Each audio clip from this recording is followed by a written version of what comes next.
Merci beaucoup. Donc oui, c'est intitulé « Où en sommes-nous entre les usages antibiotiques et l'aviculture ?» Ça sonne un peu comme une question d'un vieux couple, et on n'en est pas très loin.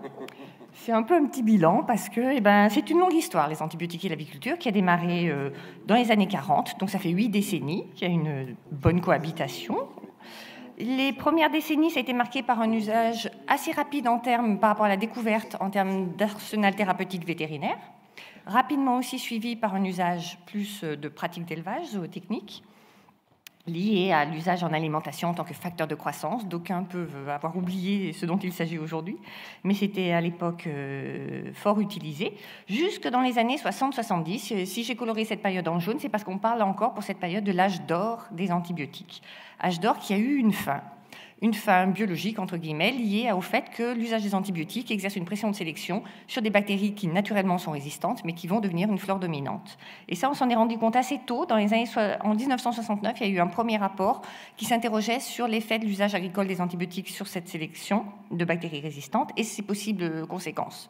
Il a quand même fallu attendre plusieurs décennies pour que ça se traduise en pratique par un arrêt des facteurs de croissance dans certains pays scandinaves, qui a été entériné au niveau européen. Et je vous ai marqué les dernières mesures adoptées, les plus importantes, je dirais, mais pour bien vous montrer la densité de mesures au cours de ces dernières décennies, qui sont marquées par des slogans selon les traductions, on va considérer comme usage prudent, usage raisonné des antibiotiques, désormais le mot d'ordre de notre relation aux antibiotiques en aviculture. Alors, ces flèches n'ont pas de fin ici, puisque j'ai pu marquer la récente annonce sur l'arrêt des importations de denrées qui auraient pu consommer des facteurs de croissance produites hors de l'Europe. Mais il y a aussi eu récemment, non représenté ici, la publication de la liste des antibiotiques interdits en médecine vétérinaire, réservés à un usage en médecine humaine. Et puis d'autres mesures viendront sans doute compléter cet arsenal. Alors je vais passer très rapidement sur pourquoi on s'intéresse autant et qu'est-ce qui a amené à toutes ces mesures. Ce sont des grandes idées que tout le monde, je pense, a aujourd'hui. La résistance bactérienne ne connaît pas de frontières et on parle d'un seul monde, une seule santé, parce que l'arsenal thérapeutique, les antibiotiques, sont pour la plupart communs. Il y a très peu de molécules qui ne seraient que utilisées dans le domaine animal ou dans le domaine vétérinaire. Donc les résistances vont se développer et s'échanger. S'échanger d'autant plus qu'il n'y a pas de compartiment étanche. Nous sommes en contact avec les animaux et en contact avec un environnement commun, dans lequel on va retrouver via les effluents, via la transmission aérienne, des bactéries. Et puis, ça n'est pas circonscrit à une zone géographique, parce que les hommes voyagent, la pandémie l'a bien montré, les denrées aussi, ça a été fortement illustré dans les précédents exposés. Donc, on est bien face à une problématique mondiale, d'où le titre « France, Europe et dans le monde ». Et alors, si je vous parle usage antibiotique, et je vous dis que le problème, c'est la résistance, pourquoi est-ce qu'on va à ce point se concentrer sur les usages ? Parce que c'est le levier principal pour faire diminuer la résistance, c'est d'agir sur les usages. Alors, c'est le levier essentiel qui est aujourd'hui bien montré et illustré, notamment par des données européennes. Vous avez ici représenté, sur l'axe horizontal, les consommations relevées dans la surveillance des consommations dans les pays européens, en aviculture, une estimation. La résistance mesurée aussi dans ces mêmes pays vis-à-vis de tous les antibiotiques importants, mais ici, je vous ai représenté les fluoroquinolones chez Campylobacter, Salmonella et Escherichia coli. Et on voit bien qu'on peut en déduire un modèle mathématique qui va relier la résistance à la quantité utilisée, qui fonctionne plutôt très bien. Le problème, ça n'est pas tant la santé animale et la résistance chez l'animal, on l'a bien compris, c'est ce qui se passe chez l'homme. Eh bien, les mêmes données nous permettent d'illustrer l'impact chez l'homme, puisque si on met... Alors ça, c'est le dernier rapport qui met en commun les données de surveillance chez l'homme, chez l'animal, en termes d'usage antibiotique et de résistance. Et on se rend compte, quand on essaye de relier un peu statistiquement ces données, qu'effectivement, vous avez ici l'illustration de Campylobacter, la résistance chez l'animal est directement liée à la quantité consommée chez l'animal dans le même pays, et que cette résistance a pour conséquence statistiquement significative, un niveau plus élevé de résistance dans les cas humains relevés dans le même pays. Donc aujourd'hui, on ne va plus discuter de l'impact, et en tout cas, on sait que c'est le levier principal, c'est l'usage. D'où une émergence de systèmes de surveillance qui est désormais inscrite dans la réglementation, j'y reviendrai. Alors, on parle de mesure des usages, on se place dans de l'information pour l'action. C'est un peu sous cet angle-là qu'en épidémiologie, on considère la mesure de l'usage des antibiotiques. En premier lieu, pour analyser ce qui se passe, savoir qui utilise, comment, pourquoi, pour pouvoir agir ensuite dessus. Une fois qu'on a agi et déterminé des modes d'action, on va mettre en place des mesures que l'on va souhaiter évaluer dans les années suivantes. On va aussi se servir, ça c'est peut-être moins fait dans certains pays, mais vous l'avez vu ce matin, vous le reverrez, c'est beaucoup fait pour de la détection de cas et mise en concurrence par engrenage, des élevages entre eux, voire des vétérinaires entre eux. Et puis bien sûr, ça a été évoqué précédemment, dès lors qu'il y a une certification qui porte sur l'usage des antibiotiques, il y a besoin de mesures pour pouvoir garantir que l'allégation est vérifiée. Alors, si je parle de mesure des usages sans en présenter une définition très exacte, c'est parce que cette information-là n'a pas une forme unique. C'est un peu toute la difficulté, c'est qu'on va parler des usages et des mesures. Alors, je vais passer rapidement, mais aujourd'hui, vous avez une pléthore de manières de mesurer l'usage antibiotique, soit par le poids de matière active, soit par le nombre de doses que cela représente de traitement, soit par le nombre de traitements qui ont été administrés aux animaux, le nombre de jours de traitement antibiotique, ou bien sûr la valeur économique. Alors, ceci est usuellement, et c'est dans le cadre des bonnes pratiques, rapporté à la population correspondante qui pouvait être traitée elle-même, exprimée soit en effectif, soit en poids de biomasse produite, soit aussi en nombre de jours d'élevage. Alors forcément, cette multitude de mesures va conduire aussi à une très grande variété de dispositifs, mais ici, ce qui est important à regarder, c'est qu'il y a aujourd'hui un recensement, notamment sur la base du volontariat, au travers d'un site que j'encourage toutes les personnes intéressées à aller consulter, qui recense et décrit tous les dispositifs de tous les pays par espèce concernée. Et ce qu'on peut voir, c'est que la plupart des pays européens ont des dispositifs de collecte à l'échelle d'une espèce ou d'une production qui sont publics, institutionnalisés. Sont représentés en jaune ceux pour lesquels on a encore peu d'informations sur leur manière, mais dont on sait qu'ils sont soit dans les tuyaux, soit dans leurs premières années de collecte. Alors, juste à titre d'illustration, il a été évoqué précédemment les Pays-Bas. C'est l'un des deux plus anciens, historiquement, sur la collecte des données avec le Danemark, mais dont la production est un peu anecdotique et qui produit peu de résultats par rapport à la volaille strictement. Ici, c'est mesuré en doses de traitement, et vous voyez en orange la courbe sur le poulet, en violet sur la dinde, avec des fortes diminutions dans le passé. Le petit dernier, construit un peu sur un même modèle de déclaration obligatoire par les éleveurs, c'est la Belgique, qui là cherche vraiment à faire de la comparaison entre élevages et une classification en couleur jaune, orange, rouge que chaque éleveur va recevoir au fil du temps en fonction des usages déclarés de ses lots antibiotiques, avec aussi un volet qualitatif sur les antibiotiques utilisés, eux-mêmes classés en jaune, orange, rouge. L'Angleterre, qui a été aussi citée, a aussi son dispositif de déclaration qui là est basé sur les quantités de matière active exprimée de manière pondérale et qui a une publication assez transparente de ces résultats, y compris en cas de réaugmentation. Et on voit que là, c'est un peu une originalité. Le canard est aussi considéré au même titre que le poulet et la dinde, plus généralement considérés dans les autres pays. Or, l'Allemagne, petite exception, va compter des nombres de traitements et on va trouver pléthore de dispositifs en Allemagne rattachés à des organismes de qualité ou bien à des organismes par Länder. Donc, on a beaucoup de systèmes, pas toujours homogènes, mais beaucoup de données sont disponibles. Et puis, le tout petit dernier, l'Espagne, qui a un système sur lequel vous pouvez trouver beaucoup d'informations sur Internet, sans avoir accès encore aux résultats chiffrés, mais qui est assez transparent, basé sur des déclarations des utilisations.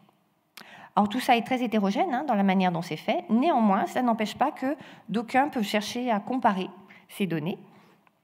Aujourd'hui, ça n'est pas proprement harmonisé, donc il y a des interprétations des données qui sont faites. Et voici par exemple ce qui peut être publié dans certains rapports de certaines organisations sur l'usage des antibiotiques comparés entre différents pays ayant des données publiées où on peut voir que selon qu'on considère le poulet seul, la volaille, toute volaille, on n'a pas tout à fait les mêmes classifications et pas forcément les mêmes ordres de grandeur.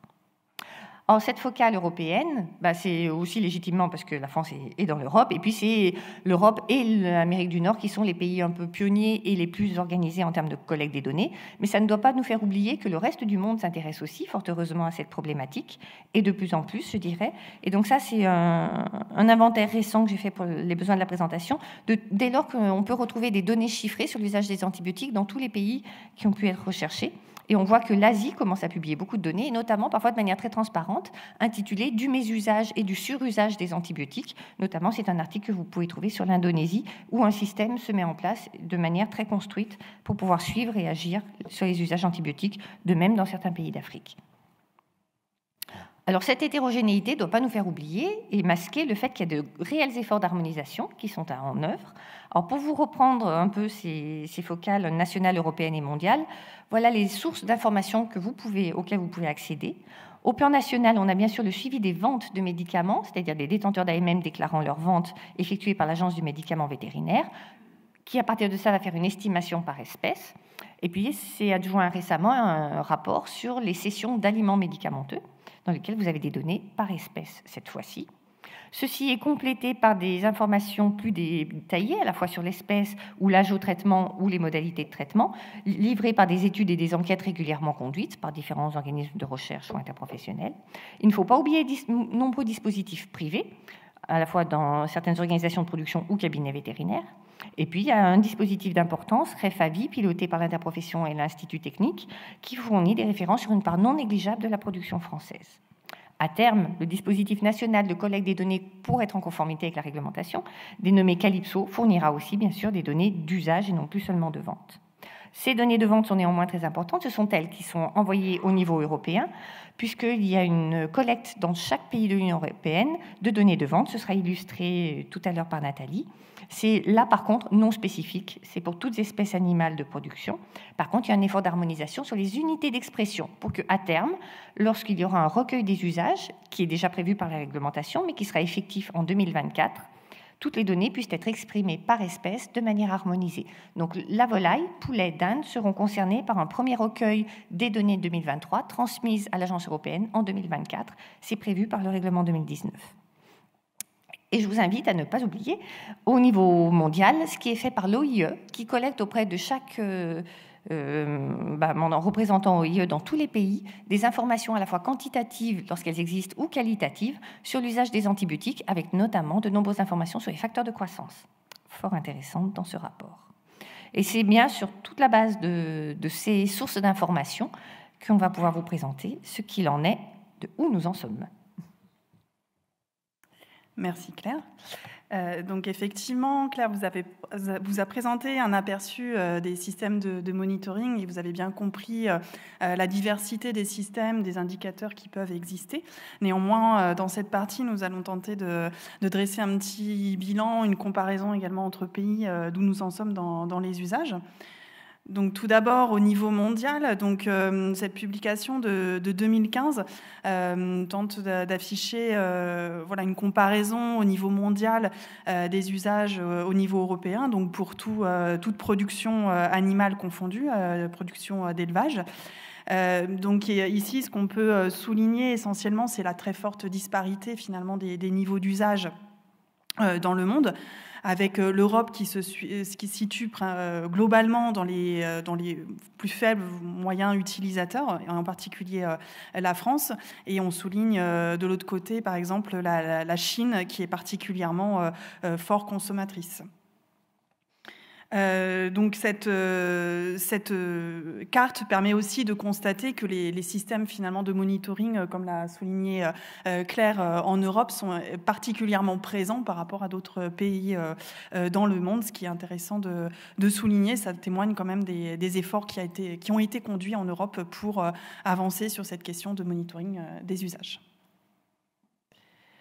Donc cette même publication tentait de faire des projections à l'horizon 2030 de l'évolution de ces usages dans le monde. Donc on voit que ces projections étaient plutôt pessimistes puisqu'estimaient globalement une augmentation plus ou moins forte dans la plupart dans tous les pays. Ces hypothèses-là sont sans doute, au regard des données que je vais vous montrer après, donc sans doute à revoir. Puisqu'on va le voir par la suite, on a eu quand même en Europe des baisses d'usage assez conséquentes. Une autre publication qui tentait, alors cette fois-ci en essayant de resserrer la focale sur une espèce en particulier, on souligne donc les volailles en particulier, toujours en milligrammes par kilo ou PCU. Donc là, ce graphique permet également de souligner une forte disparité entre pays. Donc ça, c'est une première chose. Mais l'autre enseignement qu'on peut retirer de ce graphique, c'est que quand on souhaite réduire la focale en s'intéressant à une espèce en particulier, ça devient de plus en plus compliqué de pouvoir, dans l'état actuel des systèmes de monitoring, de pouvoir comparer les pays entre eux, puisque, comme l'a souligné Claire, voilà, les indicateurs et les données permettant le calcul de ces usages sont très hétérogènes. Donc si on s'intéresse, voilà, on va réduire encore la focale pour s'intéresser au niveau européen qui, comme nous l'avons vu, est très bien représenté en termes de suivi des usages. Ce qu'on peut voir, donc, c'est la courbe bleue sur le périmètre à 25. C'est depuis donc une dizaine d'années, depuis 2011, sur ce graphique, on a une très forte réduction en fait des usages globaux. Donc là, c'est toute production confondue, avec moins 35% des usages.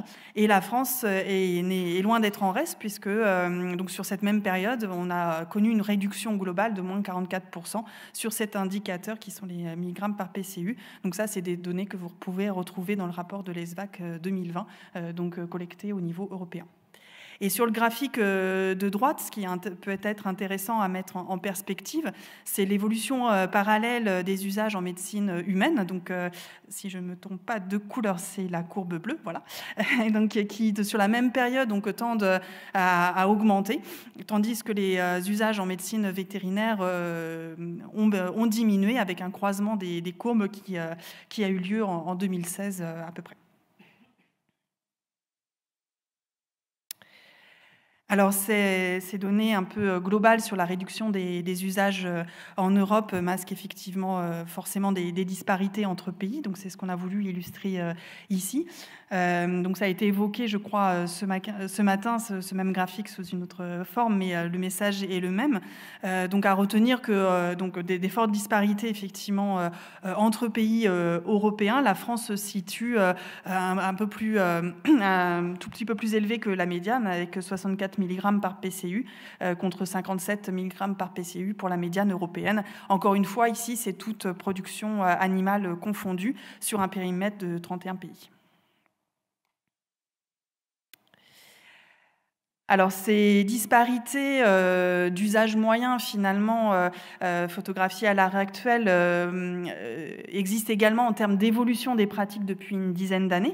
C'est ce que nous avons souhaité représenter sur ce graphique, où on a mis effectivement en perspective, donc toujours des données issues du rapport de l'ESVAC 2020, donc les différentes courbes d'évolution des usages d'antibiotiques depuis 2010. Donc, sur le graphique de gauche, on a groupé la majorité des pays qui tendent plutôt à une diminution des usages, avec deux pays qu'on peut citer en particulier comme l'Espagne. Donc c'est la courbe jaune pointillée que vous voyez avec le gros pic jusque 2015 et qui diminue très très fortement après. Donc voilà, qui a eu une diminution plutôt tardive mais bien réelle ces 5 dernières années. Et puis l'Italie également en jaune, mais cette fois-ci plein, qui partait de très très haut mais qui a eu une réduction très très conséquente de ces usages depuis 2010. Donc les autres pays sur ce graphique de gauche tendent également à diminuer, mais partaient pour la plupart de beaucoup plus bas. Sur la courbe donc du coup, que vous voyez à votre droite, on a regroupé une dizaine de pays pour qui les usages tendent plutôt a augmenté, notamment sur les dernières années, avec le cas très particulier de Chypre, qui écrase vraiment tous les autres pays sur ce graphique, avec des usages très très hauts et qui sont loin de diminuer, puisque la courbe tend vraiment à continuer son augmentation. Donc on va descendre encore la focale un peu plus, puisqu'on va se centrer sur la France. Donc là, on va partir sur les données qui sont publiées par la NMV chaque année sur les issues des ventes d'antibiotiques donc annuelles. Donc ce qu'on peut voir donc sur un autre indicateur qui est l'ALEA, c'est donc une réduction de toute espèce qui confirme les chiffres européens, à moins 45,4% sur cet indicateur depuis 2011. On a repris les mêmes périodes pour pouvoir un peu comparer. Et là, du coup, on peut descendre un petit peu par type de production. Donc, on a mis en lumière la volaille. On voit que c'est vraiment pas la dernière production à avoir réduite, puisque on a eu une réduction en production de volaille très conséquente de moins 64,4%. Et comme le disait Claire, donc les données du réseau professionnel REFAVI permettent de confirmer et conforter finalement ces données à l'échelle toutes volailles confondues, puisqu'on peut dissocier les usages en dinde et en poulet. Donc depuis 2018, on peut sortir ces données depuis 2018. On peut voir sur un indicateur comparable à l'ALEA une réduction de moins 30% des usages en poulet et moins 43% en dinde, ce qui confirme également les efforts portés sur ces deux filières en particulièrement visées par l'Europe. Donc, si on met un petit peu en perspective donc les usages en volaille par rapport à d'autres productions d'élevage, notamment porc bovin, on peut voir que la production porcine a eu une réduction de même allure finalement qu'en volaille, avec une très forte réduction de ces usages ces 10 dernières années. En bovin, les usages partaient de plus bas et tendent finalement à se stabiliser, même si on peut dénoter une certaine réduction, mais c'est plutôt stable par rapport aux courbes des deux productions précédentes. Et puis en animal, les usages en animal de compagnie, notamment chats et chiens, sont quant à eux plutôt en augmentation, notamment ces 5 dernières années, donc vont plutôt dans le sens contraire des productions d'élevage. Alors, une enquête récente réalisée par la NMV, qui a été publiée en 2021, avait interrogé un panel de 467 vétérinaires dans plusieurs productions et également en animaux de compagnie pour avoir un peu leur perception plutôt de l'évolution de leur prescription donc ces dernières années, en 2020 plutôt. Donc là, ce qu'on peut souligner, ça confirme vraiment les données de vente qu'on peut avoir avec le rapport annuel de la NMV, notamment en volaille. On voit que 63% des vétérinaires exerçant en volaille, donc interrogés, estimaient une diminution de leur prescription en 2020, ce qui est également le cas en porc. 54% des vétérinaires exerçant en production porcine estimaient également une diminution. En chat et chien, on tombe à 16 et 26%, et en bovin, on est à peu près à un tiers, donc 31%. Alors, cette dernière partie d'exposé, avant de conclure, on va essayer de dresser un petit peu un panorama des leviers qui nous ont permis d'aboutir à ces évolutions d'élevage d'usage, plutôt positives. Donc, ce qu'on peut dire, c'est que ce qui s'est passé, c'est qu'on est allé vers une approche de plus en plus intégrée de la santé, en particulier en élevage, avec d'un côté l'amélioration de la biosécurité, que ce soit la biosécurité interne et externe, avec en particulier l'observance des procédures de nettoyage, désinfection, l'observance des mesures d'hygiène, qui s'est, comme on l'a vu, comme on l'a évoqué ce matin avec la table ronde sur l'influenza, particulièrement renforcée ces dernières années. La conduite d'élevage, des modifications de pratiques plutôt sur la conduite d'élevage ont également eu lieu, avec notamment des pratiques autour des conditions de vie des animaux, notamment la maîtrise du couple chauffage-ventilation, la qualité de l'eau et la quantité également apportée, de même pour l'aliment, et également la qualité des litières tout au long du lot. Donc ça, ce schéma, j'ai pu le réaliser grâce à une synthèse qui a été réalisée, qui est en cours de parution, je crois qu'elle n'est pas encore tout à fait publiée, mais qui permet de développer ce graphique-là, du CROEAL 2022. Donc je vous encourage à la lire, qui développe un peu tous ces aspects-là. Et donc l'élevage les éleveurs n'ont pas été seuls en fait dans ces évolutions de pratiques. On peut dire que c'est vraiment un engagement en fait de tous les acteurs de la filière, d'une implication de tous les acteurs de la filière, que ce soit de la génétique, du maillon reproducteur, du développement de la vaccination, de la recherche sur la nutrition, et également un accompagnement, une formation des éleveurs à avoir une surveillance de toujours plus accrue de leur lot, des signes précoces de pathologie ou de détérioration de l'état de santé de leurs animaux, donc avec un accompagnement, un esprit d'équipe très très fort avec l'accompagnement vétérinaire et technique. Et puis du côté vétérinaire, ce qu'on a pu également voir, c'est un renforcement du recours aux examens bactériologiques, aux antibiogrammes, et également le plan Eco-Antibio a notamment aussi permis la mise en place de guides de bonnes pratiques de prescription. Et ce qu'on peut aussi voir, c'est les propositions et l'accompagnement sur des alternatives de plus en plus fréquentes. Donc on voit donc au travers des graphiques, des schémas que je vous ai proposés à l'instant, que finalement il n'existe pas une seule solution miracle pour pouvoir réduire les usages d'antibiotiques. C'est plutôt un ensemble de leviers, une approche plutôt personnalisée. Et ça, c'est vraiment illustré par l'étude d'intervention qui a été conduite dans le cadre du projet européen EFFORT, donc qui a permis la mise en place dans plusieurs élevages et notamment en poulet de chair de plans d'action personnalisés. Donc globalement, on va plutôt faire le focus sur les productions de poulets de chair. On voit que 98% des mesures de ces plans d'action concernaient l'amélioration de la conduite d'élevage, avec en particulier la qualité de l'ambiance, la distribution, la qualité de l'aliment. Donc ça rejoint ce que je viens de vous expliquer à l'instant, la qualité de l'eau et de la litière.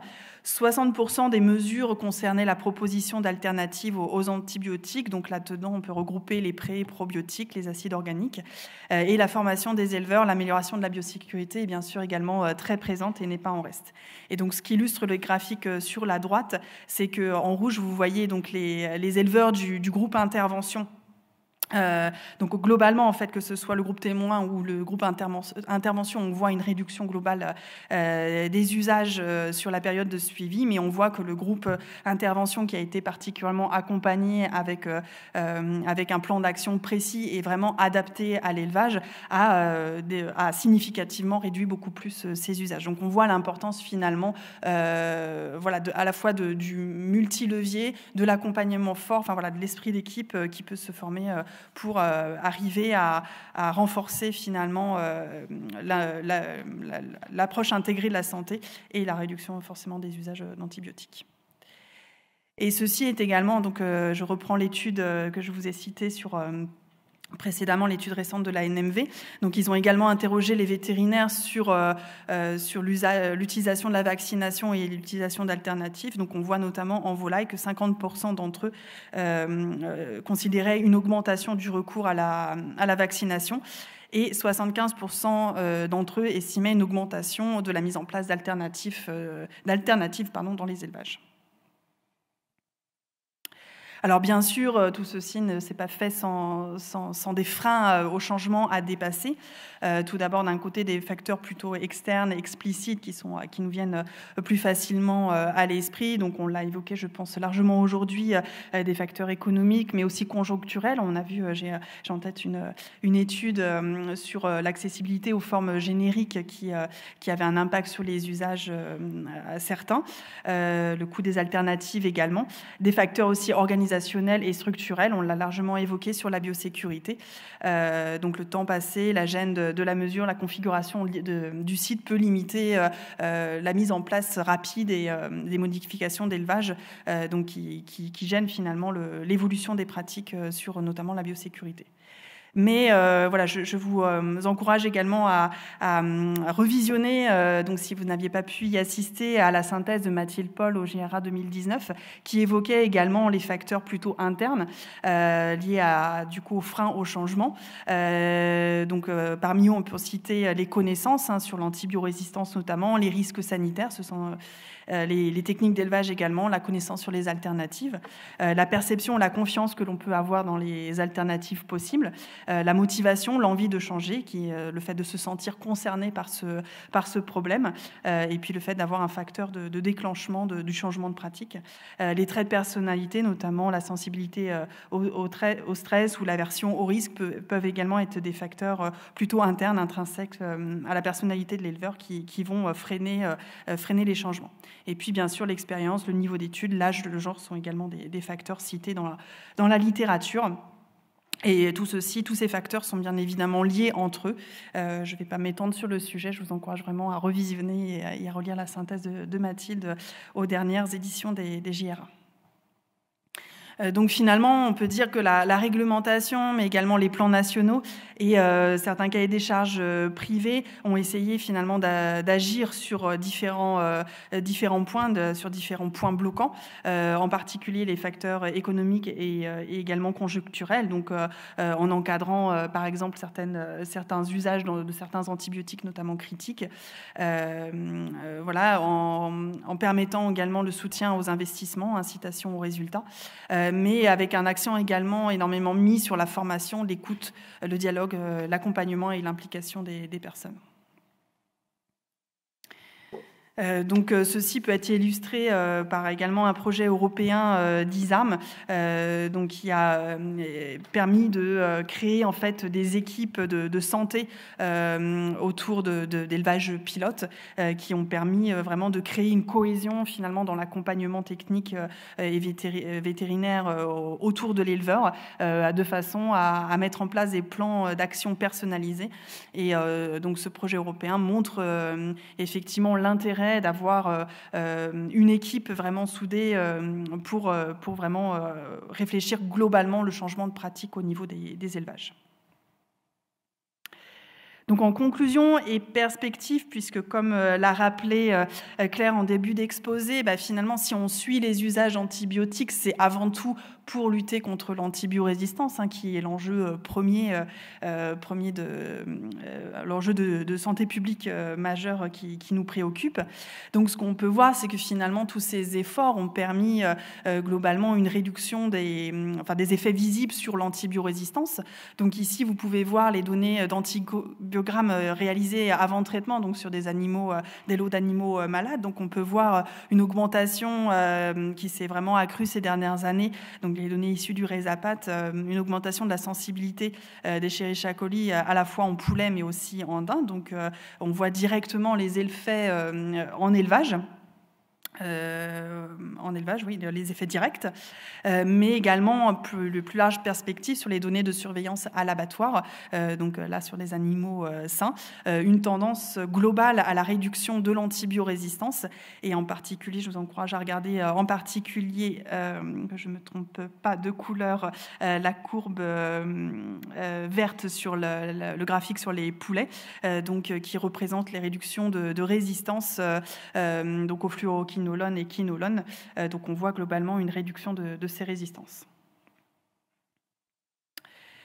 Donc, quelles seront finalement les évolutions des usages d'antibiotiques en aviculture de demain ? Vous avez sans doute remarqué sur les graphiques que je vous ai présentés, c'est que finalement on a eu des très très fortes réductions, mais ces réductions tendent aujourd'hui un peu à se stabiliser. C'est sûr que quand on part de plus haut, c'est plus facile de réduire très fort en pourcentage, mais plus on part de bas, plus en pourcentage, la variation se fait de plus en plus difficile à obtenir. Donc les usages actuels, on peut dire qu'ils tendent à se stabiliser, même s'ils continuent un peu de diminuer.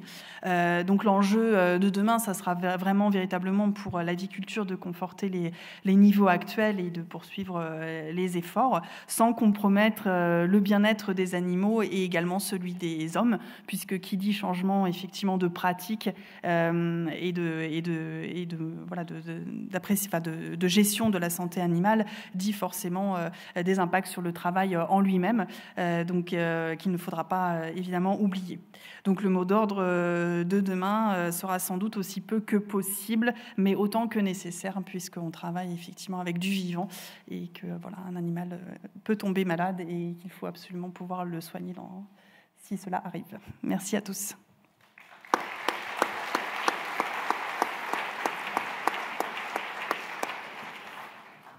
Merci beaucoup. Des questions ? Oui, je vous remercie beaucoup pour votre exposé. Je voulais savoir, donc Elisabeth Baiza, Inrae Nouzilly, je voulais savoir si la pression qui a été mise par les pouvoirs publics sur la réduction de l'usage des antibiotiques en élevage a été de même ampleur pour l'utilisation pour l'homme, en fait, et pour les animaux de compagnie. Alors, sur les animaux de compagnie, vous avez un peu les éléments. Ce n'est pas que la pression a été moindre. Ils sont aussi impactés par les règles par exemple, le décret sur la prescription des antibiotiques critiques, qui oblige à un antibiogramme avant de prescrire des antibiotiques critiques.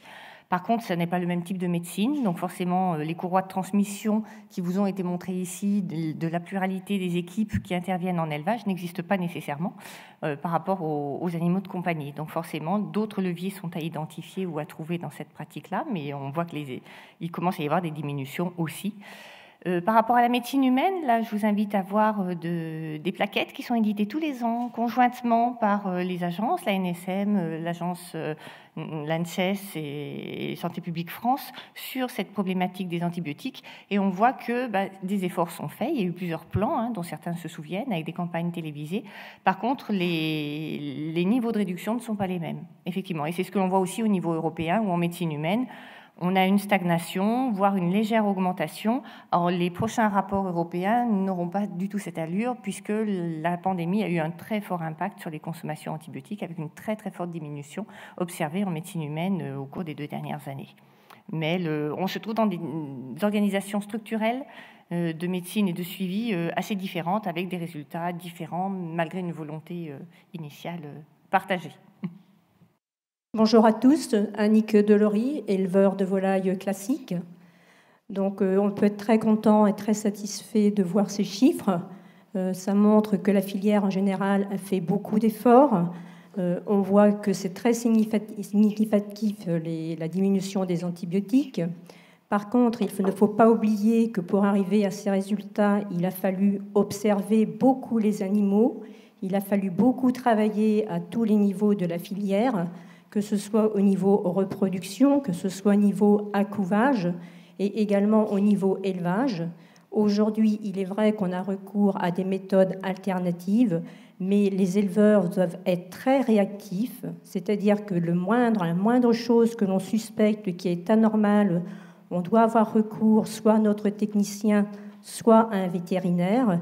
Et s'il s'avère vraiment qu'on trouve qu'il y a vraiment un problème, on a recours à des vétérinaires qui font des analyses, des autopsies, et qui parfois nous permettent d'éviter des antibiotiques grâce aux résultats de cette analyse. C'est une remise, il y a 35 ans que je fais de l'élevage de volailles. C'est une remise totalement en question de la manière d'élever des volailles aujourd'hui, qui certes est beaucoup mieux aujourd'hui au niveau du bien-être des animaux et aussi au niveau du bien-être humain. Merci beaucoup pour votre témoignage.